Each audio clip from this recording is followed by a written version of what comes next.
যে চাঁপাইনবাবগঞ্জের এই ক্ষতিগ্রস্ত মানুষগুলোকে পুনর্বাসনের জন্য সরকারের মিনিমাম একটা পদক্ষেপ কেউ কখনো গ্রহণ করেছে। আর স্থানীয় প্রতিনিধি ছিল যারা, তারাও কি করেছে আমি জানি না, আমার জানা নাই। তো তাহলে এই যে সর্বশান্ত হয়ে যাচ্ছে মানুষটি, তার তো অন্তত 2 বান্ডিল টিন দেওয়া যায়। আমি তো এখন থেকে 10 বছর আগে এই চরালাতুলিতে যারা পানিতে ডুবে গিয়েছিল, আমি তো টিনের ব্যবস্থা করেছিলাম। আমি তো এমপিও ছিলাম না, আমি করেছিলাম। কিন্তু এখানে প্রত্যেক বছরে নারায়ণপুরে এবং এই সমস্ত চর অঞ্চলের মানুষ ক্ষতিগ্রস্ত হচ্ছে, তাদের পুনর্বাসনের জন্য কোনো পদক্ষেপ কখনোই নেওয়া হয়নি। এইবার আমরা অলরেডি গত বছরে যারা ক্ষতিগ্রস্ত হয়েছে পানিতে, সেটার একটা ডিও আমি সরকারের কাছে দিয়েছি, সরকারের কাছে আমি দিয়েছি।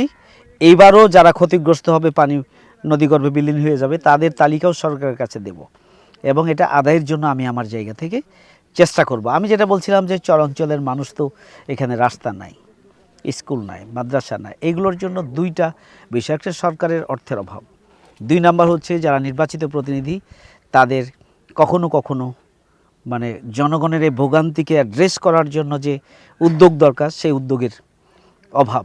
থার্ড হচ্ছে যে নির্বাচিত হওয়ার পর আসলে ওই মোটা দাগে কিছু গুরুত্বপূর্ণ কাজ ছাড়া একদম চুলচেরা জনগণের সমস্যা সমাধানের জন্য কোন পদক্ষেপ নিলে জনগণের সমস্যার সমাধান হবে, সেই ব্যাপারে আসলে চিন্তা ভাবনারও কিছু অভাব ছিল বলে আমার কাছে মনে হয়েছে। আমরা খুবই গবেষণা করেছি, চিন্তা করেছি, আলোচনা করেছি যে এই এলাকার যদি 55 বছরের যে বেহাল অবস্থা, এখন আরও 55 বছর লাগবে এটার স্বাভাবিক অবস্থা ফিরিয়ে আসতে, তার আগে এই প্রজন্ম 1-2 প্রজন্ম চলে যাবে।